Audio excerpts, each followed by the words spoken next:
Good morning all of you. हमारा एक नया टॉपिक है। आज हम पढ़ने जा रहे हैं इस टॉपिक को जिसका नाम है spooling. It's a very important topic in operating system. और इससे पहले जो हम टॉपिक पढ़ चुके हैं, आप लोगों ने प्रीवियस वीडियो में देखा था, that is batch operating system. तो बैच ऑपरेटिंग सिस्टम ने एक हमारा डिसएडवांटेज दूर किया प्रीवियस सिस्टम का। क्या कि उसने क्या किया था, ऑल जॉब्स जो सिमिलर टाइप की जॉब्स थी उसको हम एक साथ टुगेदर करते थे, फिर हम उसको मेमोरी सीपीयू को देते थे और सीपीयू उसको एग्जीक्यूट करता था।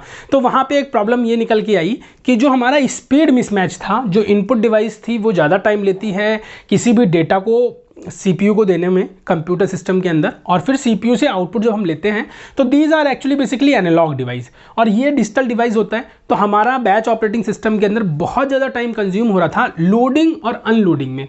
मीन्स जो इनपुट डेटा हम दे रहे हैं और जो आउटपुट डेटा ले रहे हैं, इनमें नियर अबाउट 1 सेकेंड यहाँ पे, 1 सेकेंड यहाँ पे और 0.001 सेकेंड और 0.00001 सेकेंड केवल हमारा सीपीयू लेता था। तो बैच ऑपरेटिंग सिस्टम के अंदर जो सबसे बड़ा ड्रॉबैक था वो यही था कि सीपीयू का स्पीड तो बहुत फास्ट था, बट हमारा इनपुट और आउटपुट का टाइम बहुत ज़्यादा कंज्यूम हो रहा था। तो क्या इसमें कुछ कर सकते हैं? जी हाँ दोस्तों, बिल्कुल कर सकते हैं। क्या कर सकते हैं हमने एक नया कॉन्सेप्ट पढ़ा है स्पूलिंग।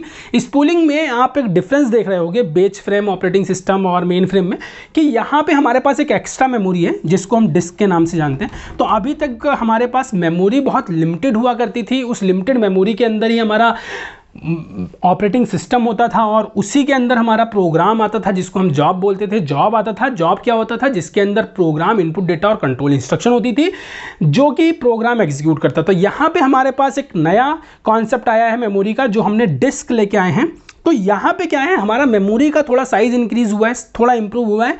उस टाइम पे जो मेमोरी का साइज था वो एक बहुत बड़ा चैलेंज था। तो यहाँ पे थोड़ा हमारा मेमोरी का साइज इंप्रूव हुआ है। इसकी हेल्प से क्या हुआ, अब यहाँ पे जैसे हमारा इनपुट डिवाइस है, इनपुट डिवाइस अभी भी एनालॉग डिवाइस है, अभी भी हम पंचकाल टेप रीडर से इनपुट ले रहे हैं, लेकिन यहाँ पे क्या है, जो हमारा इनपुट डिवाइस है वो डेटा डायरेक्टली सीपीयू को ना देखे, डेटा क्या कर रहा है, डेटा फर्स्ट स्टेप में डिस्क में जा रहा है। डेटा क्या कर रहा है, फर्स्ट स्टेप में डिस्क में जा रहा है और डिस्क से डेटा, अब सीपीयू जो कम्युनिकेशन कर रहा है वो डिस्क से कर रहा है।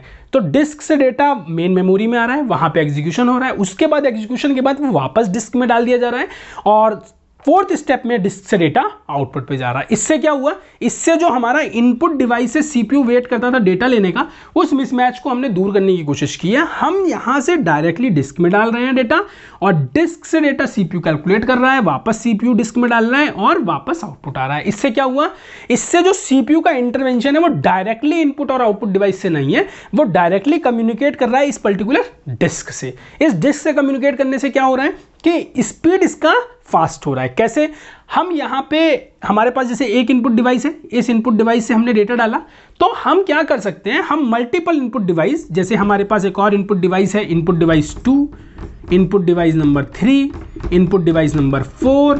तो हमने क्या किया, यहाँ से 4 इनपुट डिवाइस से डेटा पुश किया डिस्क के अंदर। तो जब हम डेटा लोड करने की कोशिश करते हैं तो जो डेटा हमें सीपीयू को देना है वो हम डायरेक्टली सीपीयू का ना देके, वो डेटा हमारा डिस्क में जा रहा है स्टेप नंबर 1 में, और हम यहाँ पे मल्टीपल इनपुट डिवाइस लगा सकते हैं क्योंकि जो डेटा है वो साइमल्टेनियसली जा सकता है डिस्क के अंदर, क्योंकि डेटा पे कोई ऑपरेशन परफॉर्म नहीं हो रहा है।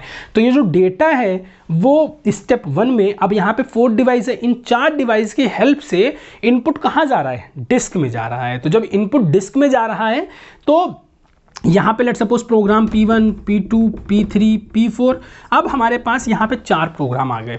अब क्या करना है, सीपीयू को एग्जीक्यूशन करना है, तो सीपीयू डिस्क से डेटा मेन मेमोरी में लाएगा, फिर मेन मेमोरी में उसको एग्जीक्यूट करेगा।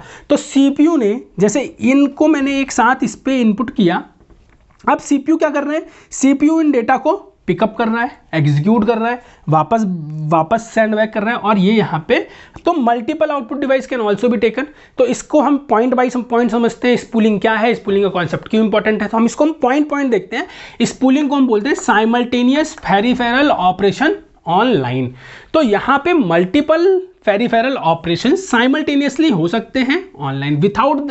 अब ये कैसे है, इसको पहला पॉइंट समझते हैं। Input and output device are relatively slow as compare to CPU. तो जो इनपुट डिवाइस है और आउटपुट डिवाइस है वो रिलेटिवली स्लो होती है सीपीयू के कंपैरिजन में। इसको आप कुछ इस तरह से समझ सकते हो कि फॉर एग्जांपल आज की डेट में आप देख के आते हो कि आपका जो सीपीयू है वो 2.3 गीगाहर्ट्ज स्पीड, मतलब वो 1 सेकंड के अंदर इतनी साइकिल परफॉर्म कर सकता है जितना हम इनपुट और आउटपुट में, इसको आप कुछ ऐसे समझो कि अगर कोई प्रॉब्लम को इनपुट करने में 10 मिनट लगता है, आउटपुट करने में 10 मिनट लगता है, तो CPU में भी take it only 1/1000 of seconds to solve that particular problem. तो आप यहाँ समझ सकते हो कि कितना फास्ट होता है CPU का execution. On the other hand input और आउटपुट में कितना ज़्यादा टाइम लगता है because of the device mismatch. तो इस चीज़ को सॉल्व करने की कोशिश की गई स्पूलिंग के अंदर। तो input and output device are relatively slow as compare to CPU।